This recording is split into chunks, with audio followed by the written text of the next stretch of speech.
오늘 얘기해 볼 거는 이겁니다. 영어를 배우는 순서를 배워볼 거예요. 여기서 키워드는 순서입니다. 많은 학원들이 영어를 배우는 방법에 대해서는 얘기를 하죠. 쉐도잉을 해라, 문법을 배워라, 단어를 외워라, 이렇게 해라, 저렇게 해라, 받아쓰기를 잘해야 된다라고 하는데 그 방법 말고 순서를 가르쳐주는 학원은 그렇게 많지 않은 것 같아요. 그래서 오늘은 영어를 배우는 순서에 대해서 좀 얘기를 해 볼 텐데요. 영어를 하나도 모르는 많은 왕초보분들이 고민하시는 것 중에 하나가 영어를 배우긴 배워야 되는데 시작은 해야 되는데 어디서 시작을 해야 될지 모르겠다라고 하시는 분들이 생각보다 많이 계세요. 그래서 조금이나마 도움이 되셨으면 해서 이 얘기를 해볼까 합니다. 시작하시기 전에 아셔야 될 게 영어에도 레벨이 있단 말이에요. 레벨을 보면은 우선 비기너, 그러니까 가장 처음 시작하는 분들, 왕초보 분들이 있을 거고, intermediate, 이제 왕초보를 막 벗어나서 조금 흥미가 생기시는 분들, 좀 숙련도가 살짝 있으신 분들, 그리고 그보다 더 고등급 단계가 있을 거고, advanced, 그 다음이 이제 native, 완전 원어민급의 실력이 있겠죠. 각 단계마다 자기 레벨에 맞게끔 영어를 공부를 해야 되는데요. 그게 바로 순서가 되겠습니다. 우선 왕초보는 뭐부터 해야 될까요? 영어 문법을 공부를 먼저 해야 되나? 아니면은 그냥 막 주구장창 듣기 연습을 해야 되나? 이렇게 고민하시는 분들이 계실 텐데 다 틀렸고, 가장 먼저 해야 될 거는 우선 vocabulary, 단어입니다. 단어 뜻부터 아셔야 돼요. 어느 나라를 가든 간에 내가 당장 화장실을 가려고 해도 우선은 화장실이라는 영어 단어를 알아야 되잖아요. 밥을 먹고 싶어도 밥이라는 단어를 알아야 되고, 그래서 기초적으로 단어만 알아도, 단어 뜻만 알아도 최소한의 의사소통은 할 수가 있습니다. 나, 밥, 배고파, 이렇게 얘기하면은 나는 배가 고파서 밥을 먹고 싶다 라는 뜻이 전달될 수도 있죠. toilet 이러면은 이제 화장실이 급하다, 그러니까 화장실이 어딨냐라는 거를 간접적으로 어느 정도는 바디랭귀지를 섞어가면서 전달을 할 수도 있겠죠. 그러면 이 vocabulary, 단어를 어떻게 외우느냐, 어디서 찾아서 외우느냐는 다음과 같습니다. 내가 주변에서 흥미를 느끼는 거, 내가 흥미를 느낄 수 있는 것들, 그게 뭐 비디오 게임이 될 수도 있고요, 아니면은 movies and dramas, 뭐 영화라든지, 아니면 미드, 어벤져스 영화, 뭐 반지의 제왕 이런 것들, 아니면은 빅뱅 티어리라든지 프렌즈 같은 미드가 될 수도 있겠고요, 아니면 music, 우리가 해외 팝 음악들도 매우 손쉽게 접할 수가 있죠. 그럼 그 음악을 들으면서 흥미가 생길 것이고, 거기에 있는 가사들, 가사에서 단어를 찾아서 공부를 할 수도 있을 것이고, cool slang, 요즘 핫한 인싸 단어들 있죠. 뭐 YOLO 라든지 DM, 뭐 YOLO는 You Only Live Once, 그다음에 DM은 뭐 Direct Message, 이런 식으로 그런 단어들을 많이 접할 수가 있습니다.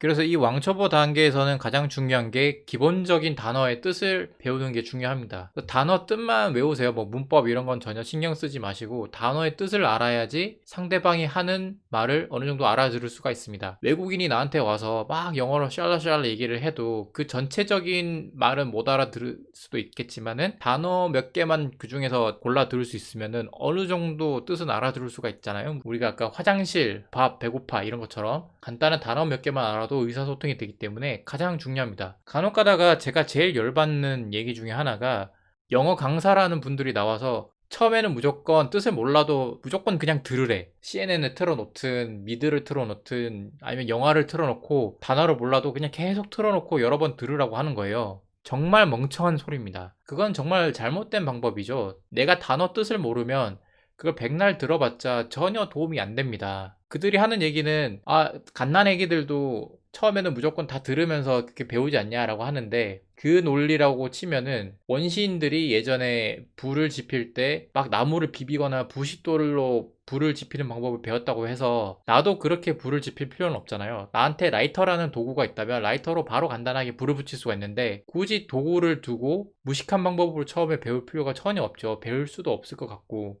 우리가 성인이 돼서 단어의 뜻을 찾아볼 수 있는 방법을 이미 알고 있다면 단어의 뜻을 알고 시작을 하는 것이 훨씬 더 시간을 단축시킬 수가 있습니다. 그 다음 단계 인터미디에이트로 넘어가게 되면 이제 막 왕초보 딱지를 뗀 상태인 거죠. 이제 어느 정도 흥미도 생겼고 조금 숙련도가 생겼어요. 그럼 이 순서에서는 가장 중요한 게 뭐냐라고 하면 grammar, 문법입니다. 이때는 어느 정도 내가 단어들을 외웠어요. 어휘력이 조금 생겼단 말이야. 그렇다면 여기서는 sound like you understand, 대충이라도 상대방이 하는 말을 내가 알아들을 수 있어야 하고, communicate ideas, 대충이라도 내가 갖고 있는 생각을 어느 정도는 전달을 할 수가 있어야 합니다. 근데 그게 아까처럼 뭐 mommy, hungry, food 이렇게가 아니라 단어와 접속사를 능숙하게 연결을 해서 순서대로 나열을 하고 그걸 자연스럽게 하나의 문장으로 만들어서 어떤 흐름을 가지고 상대방에게 내 뜻을 전달하고 상대방이 하는 얘기도 어느 정도 흐름을 가지고 내가 알아들을 수 있어야 합니다. 앞에서 말한 단어 레벨로 toilet 아니면 또는 food, now 이런 것보다는 훨씬 더 단계를 뛰어넘어야 된다는 얘기죠. 그 다음은 advanced 레벨이 있습니다. 어느 정도 고급 단계인 거죠. 앞에서 내가 단어도 외웠고 어느 정도 문법도 안다면 이제 듣고 말하는 건 조금은 할 수가 있는데 여기서 한 가지 질문을 해볼게요. 어느 나라를 가든 쓰고 읽을 줄 모르는 사람을 뭐라고 하는 줄 아세요?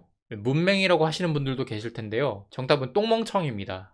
내가 읽고 쓸 수 없다면 그거는 똥멍청인 거죠. 말하기와 듣기를 조금 할 수 있다고 해서 내가 그 언어를 잘하는 건 아니잖아요. 그 언어에 어느 정도 능숙하다라고 얘기하려면 읽기와 쓰기도 반드시 필수적으로 따라와야 하는 요소입니다. 읽기와 쓰기가 된다면 내가 어떤 상태가 되느냐? 그러면 나는 원어민처럼 어느 정도 영어로 생각을 할 수 있는 그런 단계이고, 그 다음에 내가 말하는 것들이 좀 유식하게 들릴 수 있습니다. 보통 영어를 오래 공부한 사람들이 어느 순간부터 꿈을 영어로 꾼다고 얘기를 하잖아요. 그 말인 즉슨 내가 한국어를 영어로 번역하고 영어를 다시 한국어로 번역해서 듣는 게 아니라 아예 생각하는 것을 영어로 하는 단계입니다. 그리고 읽기와 쓰기를 반복해서 연습하다 보면은 내가 하는 말들이 어느 정도 내용과 논리를 갖추게 되고 그만큼 상대방에게 조금씩 설득력이 생기기 시작하죠. 그러면 유식하게 들리기 시작을 한 단계인 겁니다. 그래서 이 어드밴스드 고등급 단계일 때는 집중해서 봐야 할 요소가 바로 Grammar, True, Connect, GTC라고 할 수 있습니다.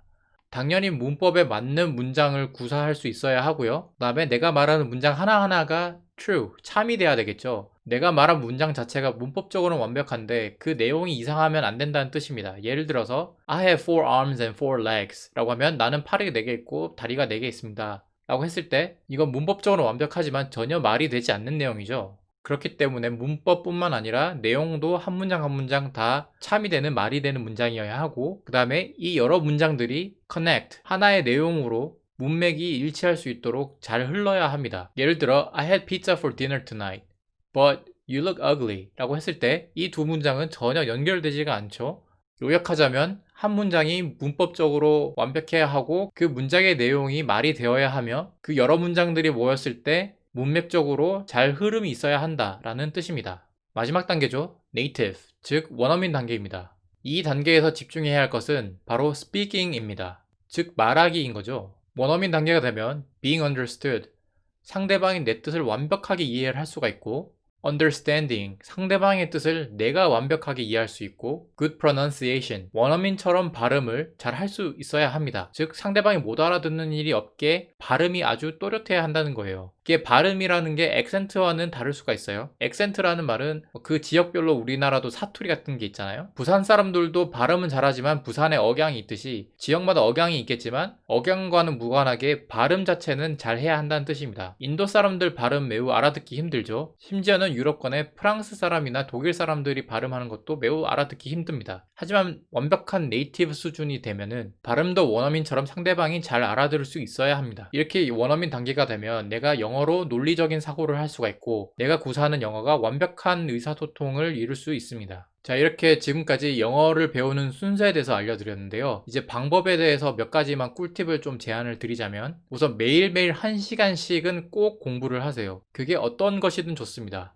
영어 단어를 1시간씩 배울 수도 있고 쓰기를 1시간씩 할 수도 있는데 여기서 중요한 것은 매일매일 해야 한다는 겁니다. 영어를 자주자주 해야 그만큼 실력이 늘겠죠. 한 달에 한 번씩 공부하면서 영어 실력이 늘기를 바란다면 그것은 당신의 욕심일 뿐입니다. 갓난 애기들은 언어를 배울 때 하루에도 몇 시간씩 알게 모르게 공부를 하고 있는 거잖아요. 근데 우리는 성인으로서 몇 시간까지는 아니더라도 하루에 1시간씩은 최소한 공부를 하는 것이 좋습니다. 출근할 때 30분, 퇴근할 때 30분 이렇게 1시간을 해도 좋고 한 번에 1시간씩 해도 좋아요. 여튼 남는 시간을 잘 활용을 하시고요. 짧게라도 복습은 무조건 해야 합니다. 내가 그날 무엇을 배웠는지 자기 전 5분이나 아니면 일어나서 5분이라도 꼭 복습은 무조건 하시길 바랍니다. 또 다른 방법으로는 쉐도잉이나 상황 상상하기가 있죠. 쉐도잉 같은 경우는 많은 사람들이 이미 여러 번 들어보신 적이 있을 겁니다. 드라마나 영화의 대사를 내가 똑같이 따라하는 거죠. 여러 번 반복해서 따라하는 거죠. 근데 이게 무작정 따라만 하는 게 아니라 그게 무슨 뜻인지도 잘 이해를 하면서 따라하는 것이 가장 중요합니다. 또한 발음에도 하나하나 신경을 쓰시고요. 그리고 지하철을 타고 가거나 버스를 타고 어디로 이동할 때도 꾸준히 계속 상황을 상상하면서 내가 어떤 말을 할 수 있을지